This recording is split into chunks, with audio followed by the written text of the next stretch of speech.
모든 인생이 태어나서 죽습니다. 그래서 저 묘지 앞에 가보면 그 묘비에 이 홍길동이 몇 월 며칠 날 태어났고 몇 월 며칠 날 죽었다, 그 날짜가 써 있습니다.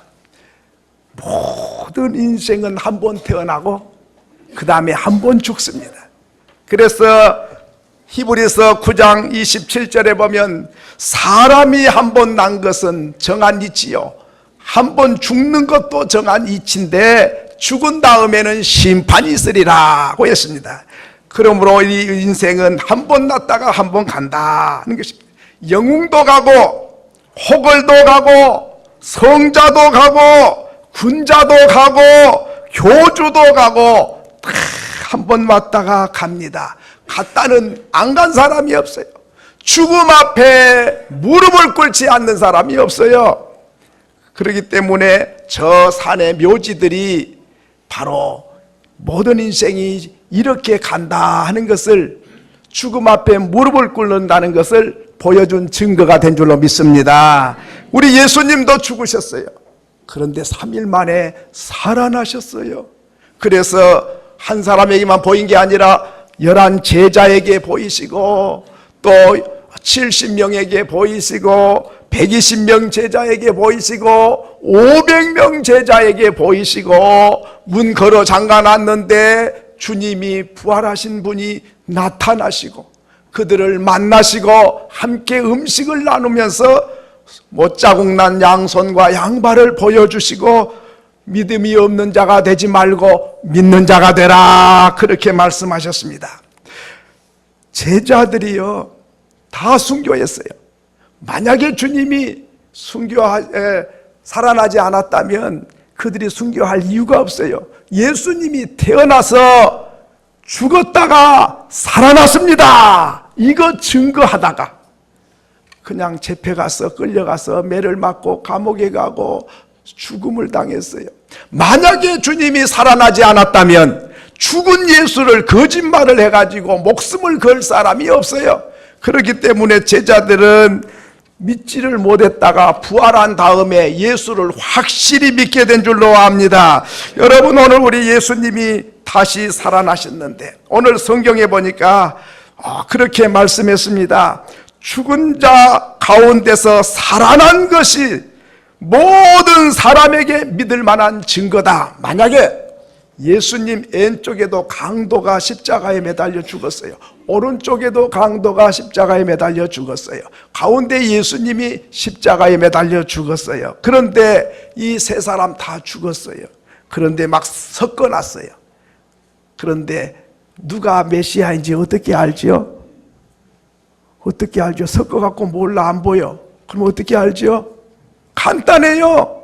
살아났으면 예수고 죽었으면 예수가 아닌 줄로 믿습니다. 오늘 말씀이 그것입니다. 죽은 자 가운데서 살리신 것으로 모든 사람이 믿을 만한 증거다. 덮어놓고 믿으세요? 그런 게 아니고 죽었다가 살아난 메시아를 믿으세요. 여러분, 모든 이 땅의 교주들은 다 죽었어요. 조금 있으면 이제 다음 달에 석가탄신일 돌아오지요. 석가, 불교의 교주지요. 죽었어요. 큰 무덤이 지금 있습니다.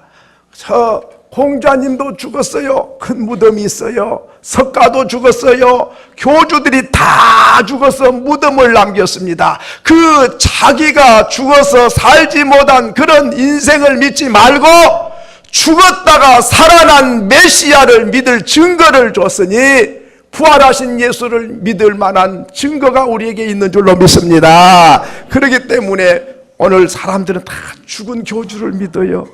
저와 여러분은 살아나신 메시아를 믿게 된 줄로 압니다. 여러분, 그런데 이 예수님은 참 특이한 분이에요. 어떻게 특이하냐? 이사야서 9장 6절에 보면 주님이 이 땅에 오실 걸 말씀했어요. 한번 같이 읽겠습니다. 시작. 한 아기가 우리에게 낳고 한 아들을 우리에게 주신 바 되었는데 그 어깨에는 정사를 메었고 그 이름은 기묘자라 모사라 전능하신 하나님이라 영존하신 아버지라 평강의 왕이라 할 것이라.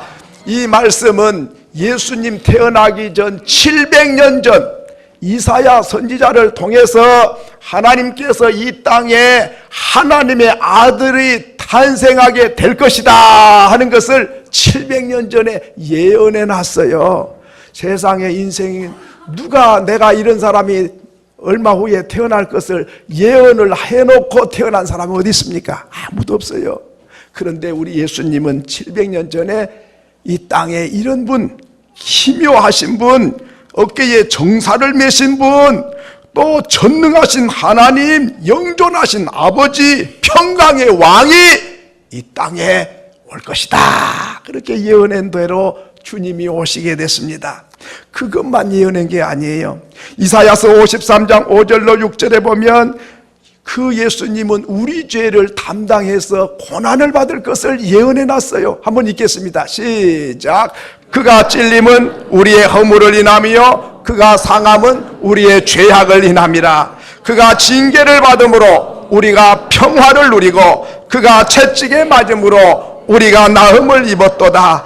우리는 양 같아서 다 각기 제 길로 갔거늘 여호와께서는 우리 모두의 죄악을 그에게 담당시키셨도다.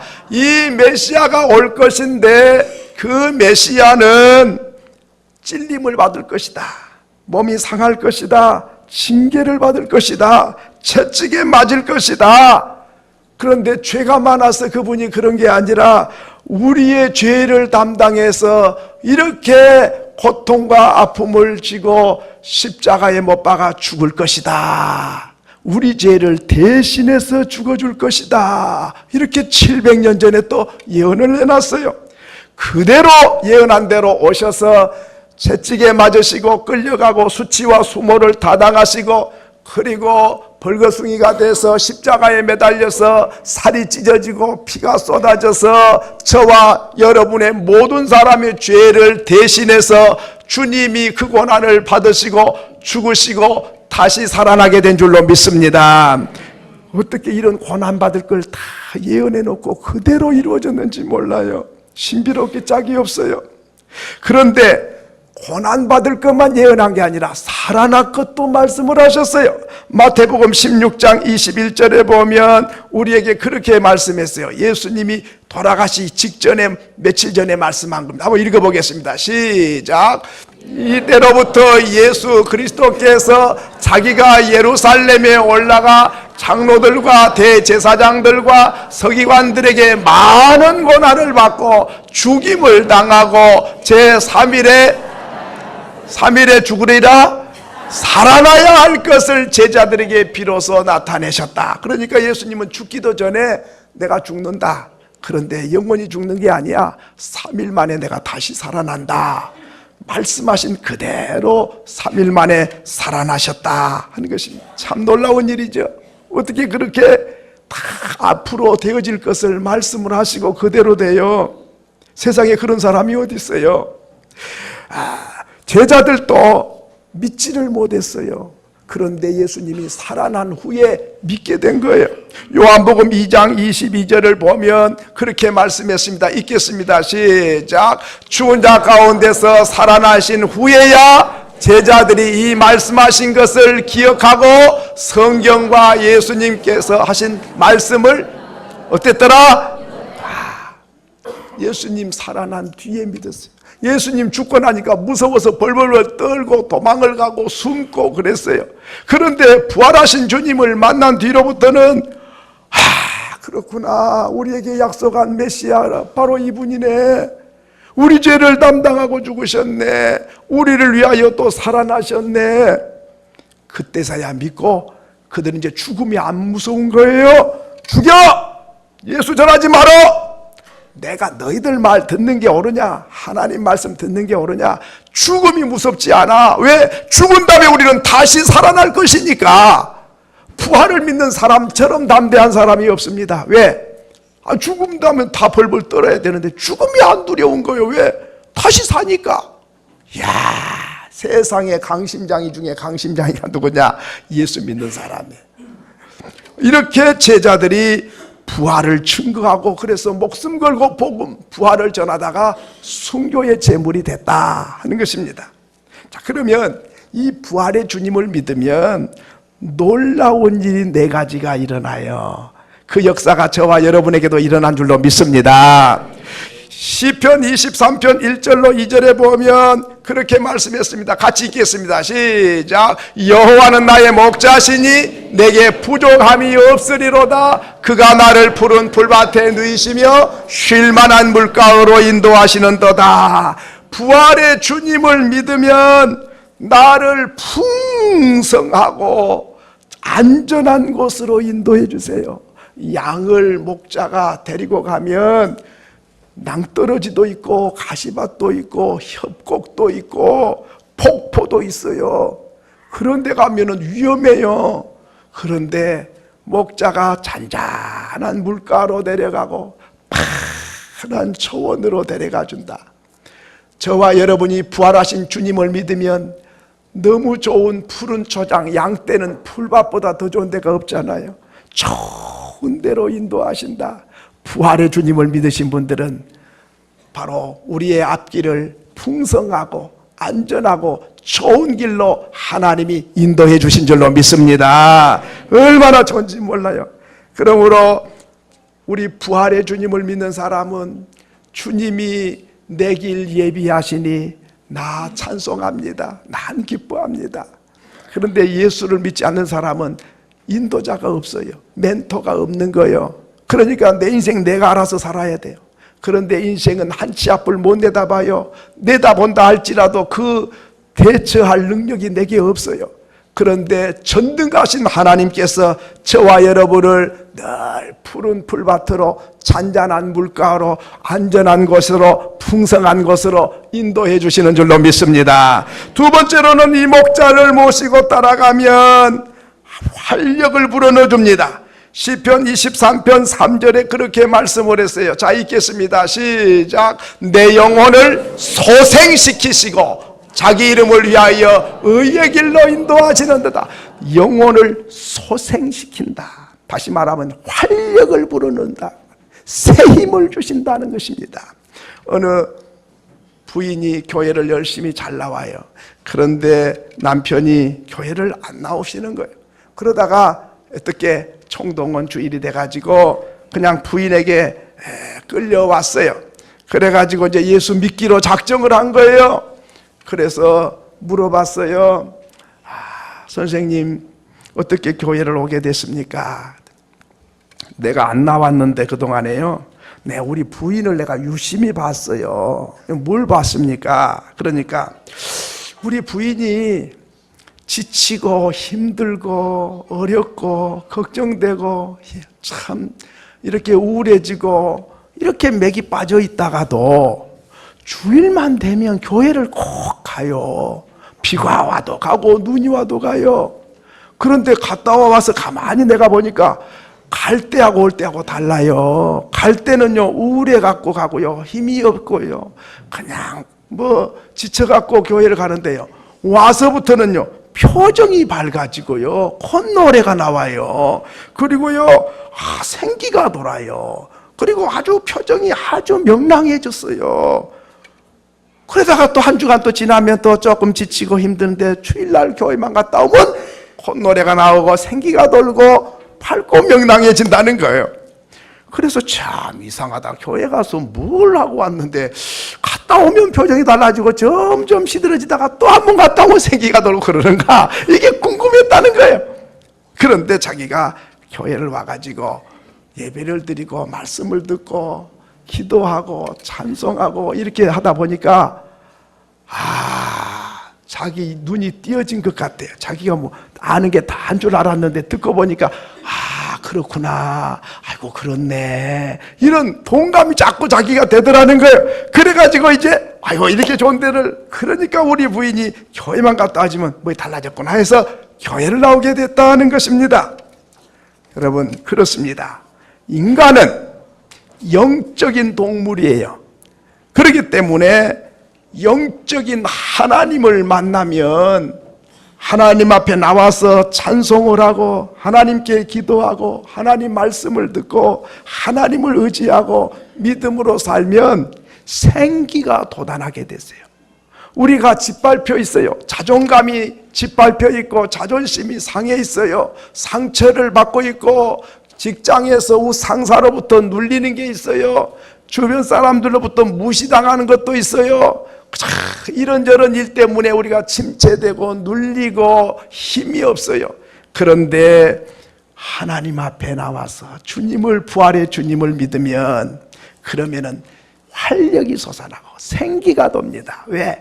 우리 영혼이 하나님을 만났기 때문에, 하나님의 음성을 듣기 때문에 하나님과 가까워지면은 생기가 돈 줄로 믿습니다. 그렇기 때문에 주님은 이렇게 영혼을 소생시키신 분이시다 하는 것입니다.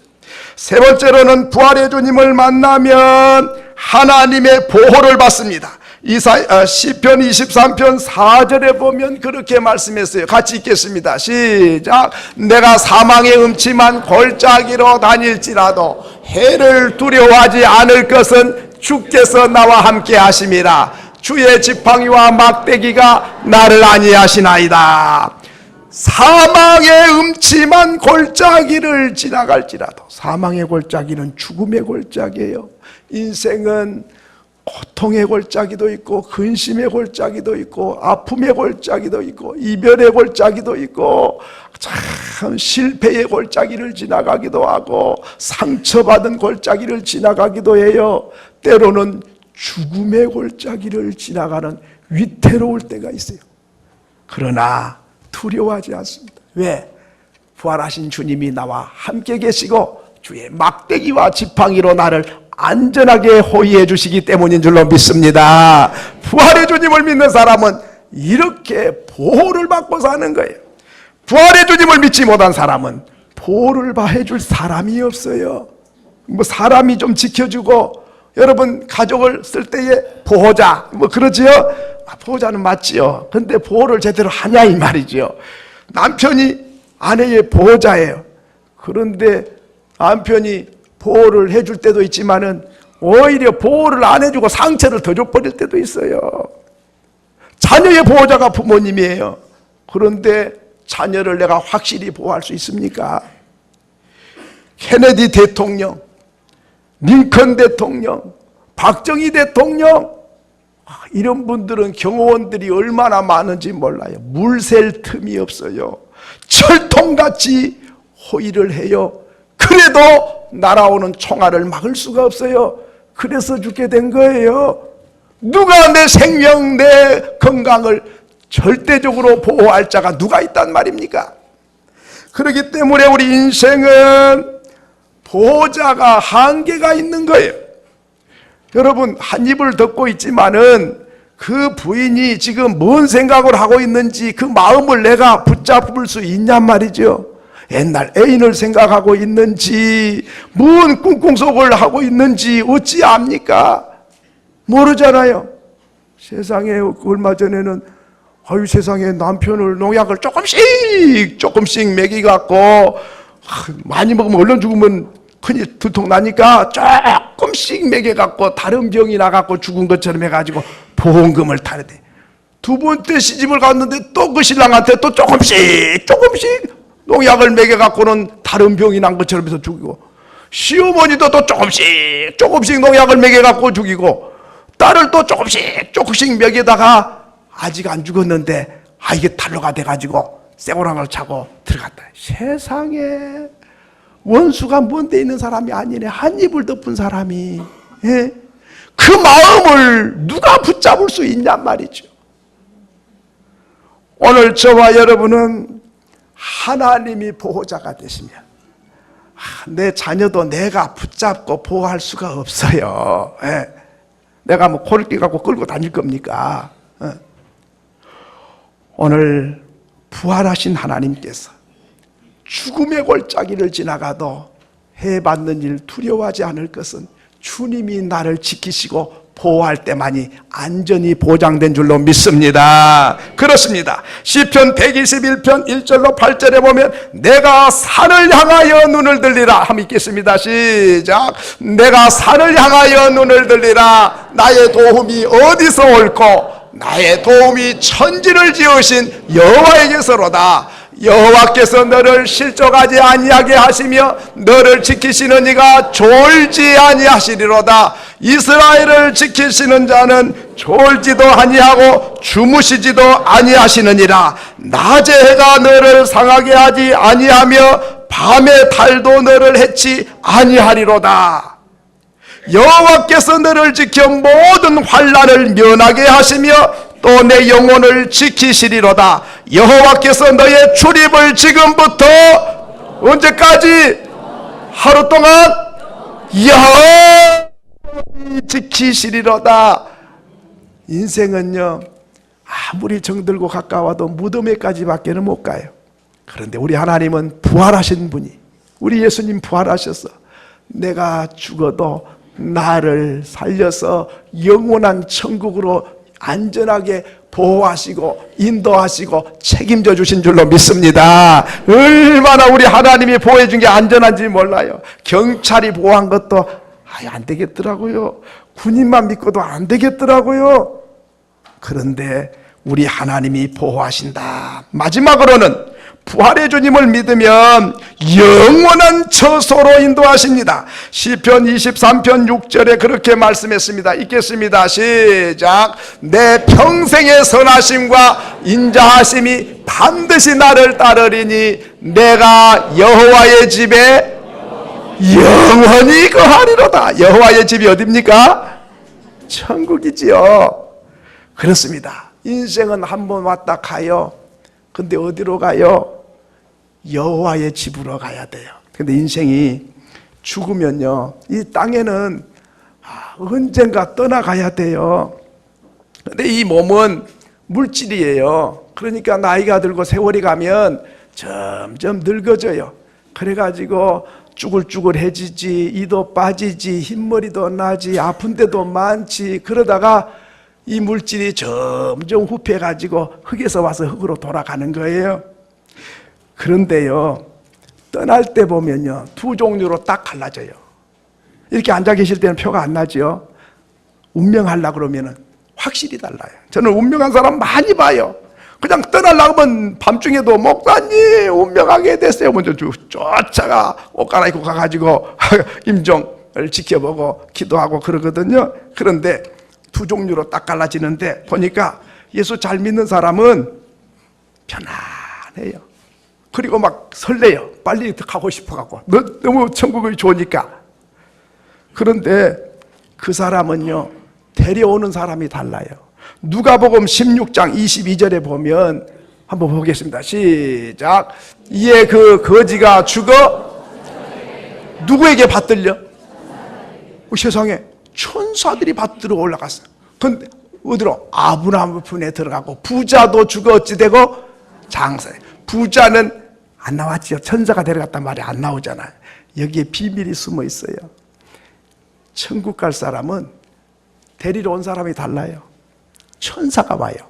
그래가지고 그냥 끌고 간 게 아니라 받들고 모시고 이렇게 가지고 천국으로 안내 올라가는 거예요. 그러니까 천사가 데려오니까 좋거든. 주여 내 영혼을 받으시옵소서. 할렐루야. 고생과 수고 다 끝나고 질병이고 아픔이고 걱정이고 다 졸업하고 이제는 영원한 천국에 눈물이 없고 슬픔이 없고 고통이 없고 아픔이 없고 이별이 없는 영원한 나라에 천사가 받들고 올라가니까는 좋아가지고 죽을 때 보면 미소 짓고 환해 얼굴이. 그런데 천국 갈 사람 아닌 사람은 데려오는 사람이 달라. 악한 사탄이 데리러 와요. 그러니까 안 가려고 막 발악을 하고 막 이를 갈면서 안 가려고 그러는 거예요. 왜? 이게 데리러 온 것부터가 다르잖아. 이게 천사가 아니거든. 안단 말이야. 그제 데려갈 때쯤 되면. 그러니까 막 발악을 하고 막 이를 갈면서 막 살려달라고 난리를 쳐요. 그런다고 그래 오래 살아라고 놓고 간 게 아니에요. 원하든 원치 않든 끌고 가는 거예요. 그래서 어디로 가요? 사탄이 고향이 거기니까 그 과가 그쪽 가잖아요, 같이. 그러니까 데리고 가는 거예요. 그러니까 죽을 때 보면 이게 저 천국 갈 사람이지 지옥 갈 사람이지 대강 알 수 있어요. 여러분, 오늘 우리 여호와의 집에 영원히 거하는 사람 누구냐? 부활하신 예수를 믿는 사람인 줄로 믿습니다. 이 땅에서도 복을 받아서 행복하게 잘 사는 건 더없이 중요하지만은 언젠가 떠날 거 아닙니까? 안 떠날 분 계십니까? 난 천년 만년 살 거야, 그런 분 계십니까? 없어요. 언젠가도 가야 되는데 하나님 오라 그러면 나 아직 젊어요, 너희 먼저 데려가세요, 그런 게 안 통해요. 연기 좀 합시다, 10년만. 그런 거 안 통해요.